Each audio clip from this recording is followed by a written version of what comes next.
Hi, my name is Becky Jennings, and this is the ResponseABLE Parenting Podcast. I give you the transformational tools to stop reacting to your children in the moment and start responding with intention. Before we dive into the episode, I want to share my free guide to managing our kids' meltdowns. We know that meltdowns are normal, but they still suck and can be ridiculously triggering. This 4-step free guide will help you break the cycle of reactivity and help you get through the meltdown without snapping yourself.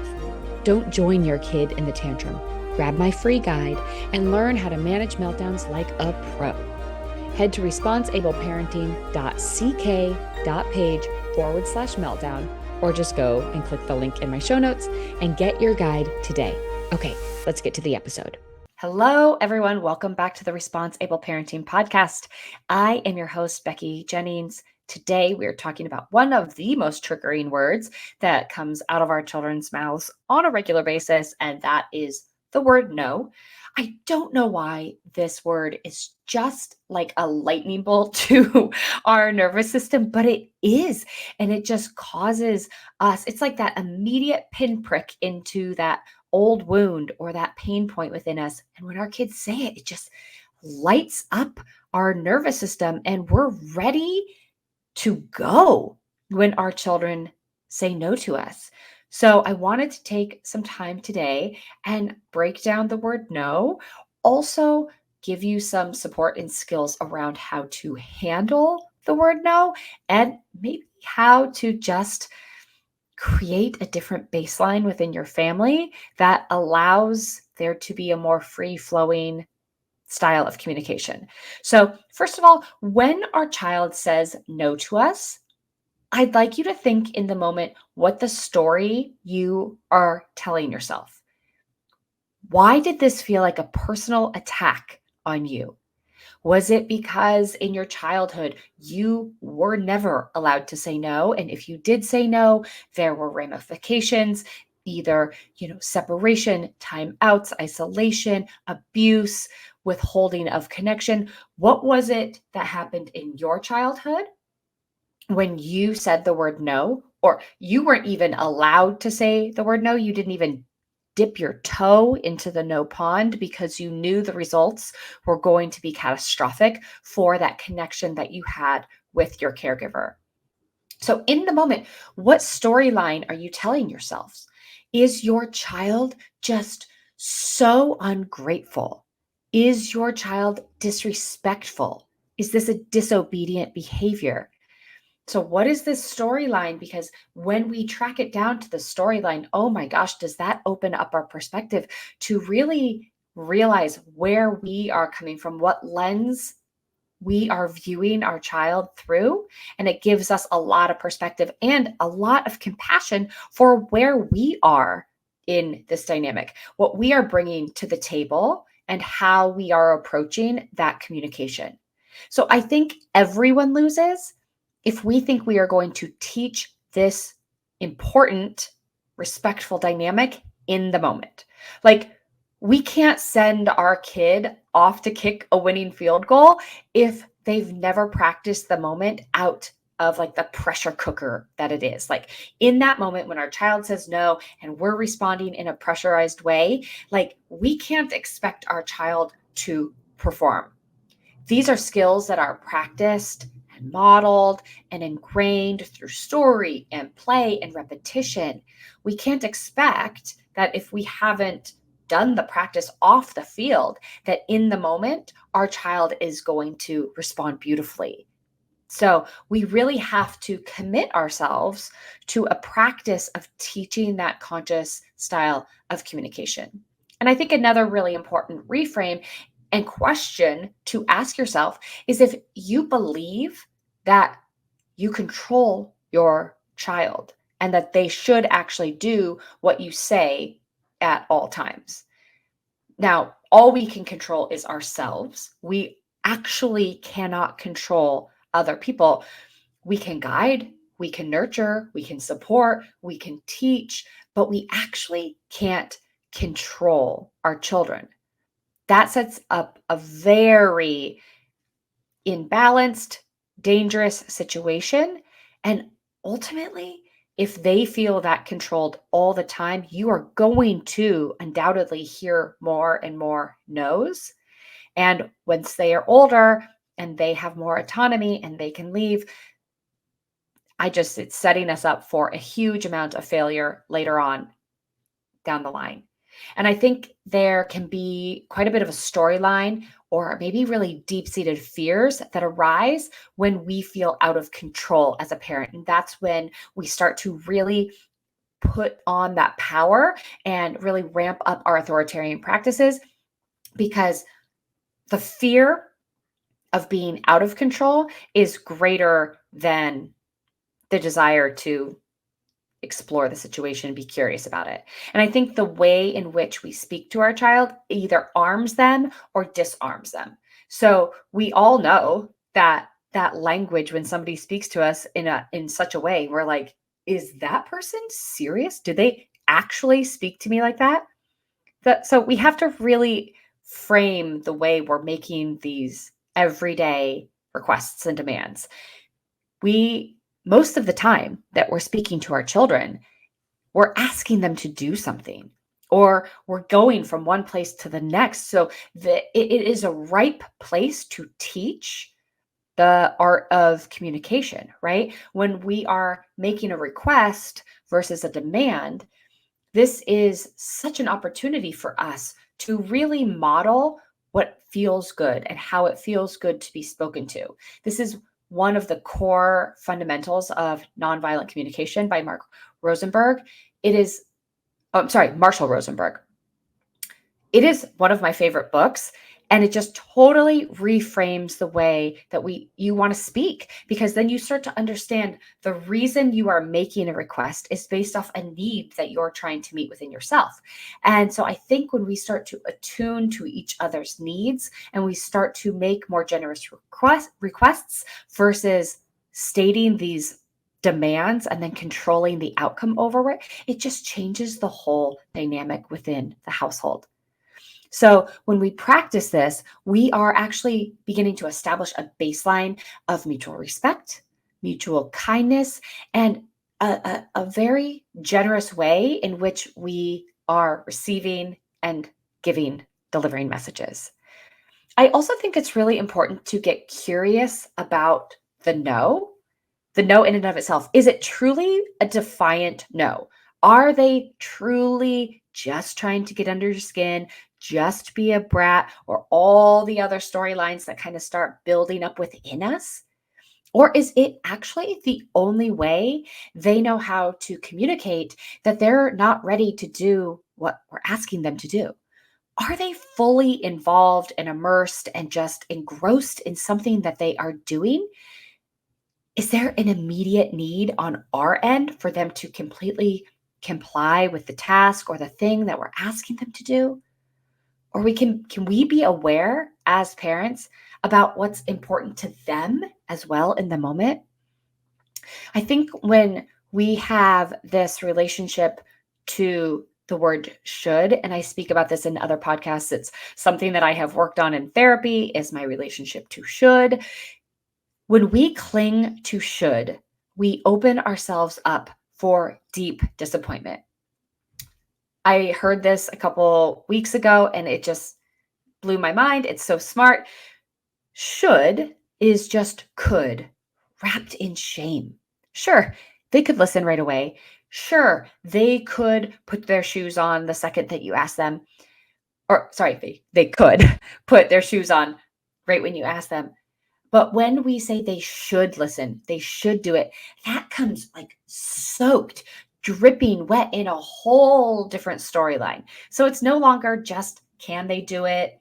Could they do it? It's like this deeper, more shameful, compliant, coercive, just a little ickier storyline wrapped in a very simple, everyday situation.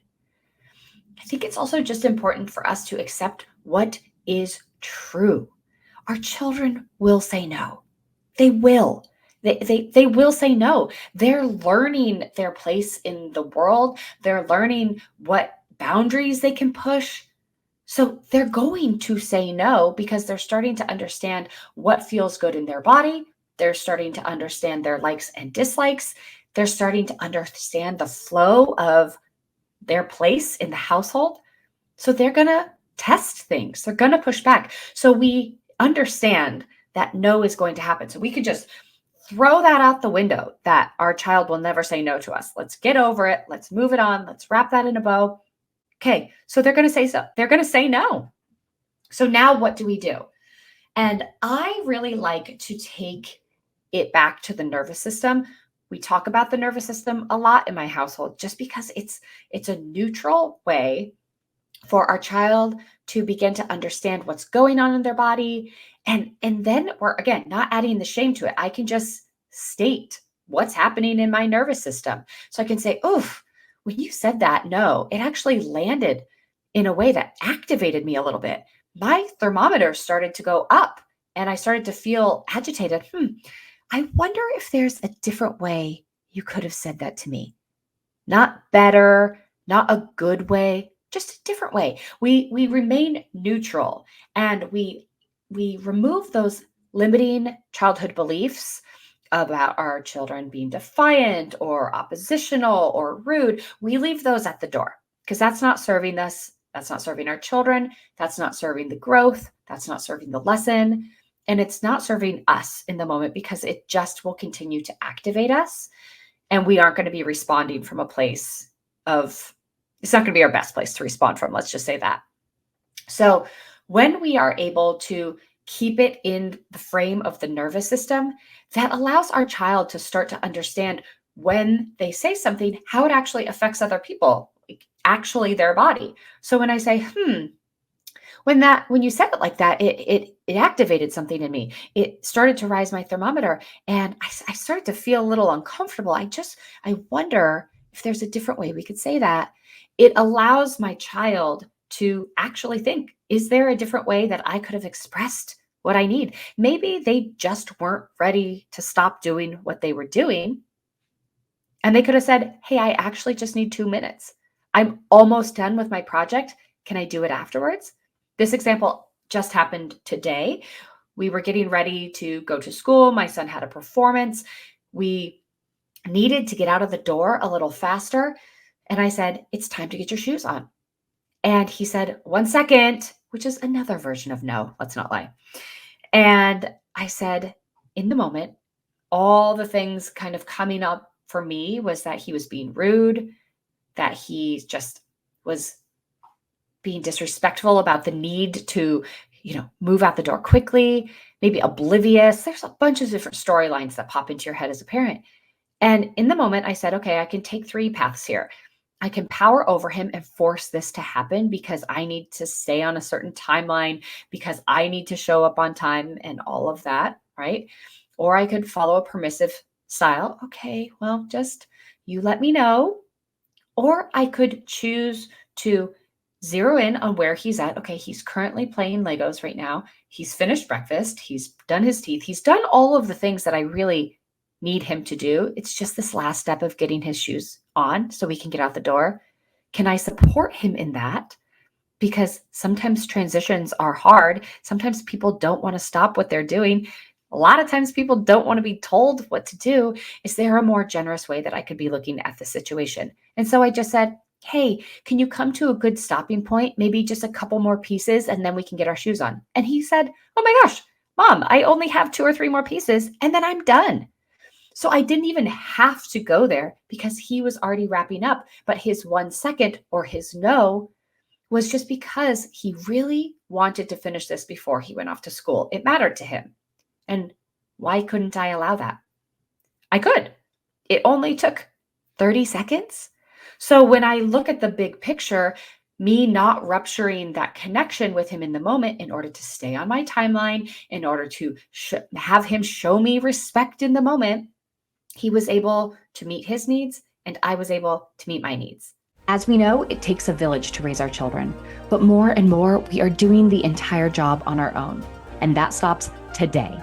I have created a parent community app focused directly on giving you essential support tools. The ResponseABLE Parenting Community Group is available now. In this community, you will have more parenting strategies right at your fingertips.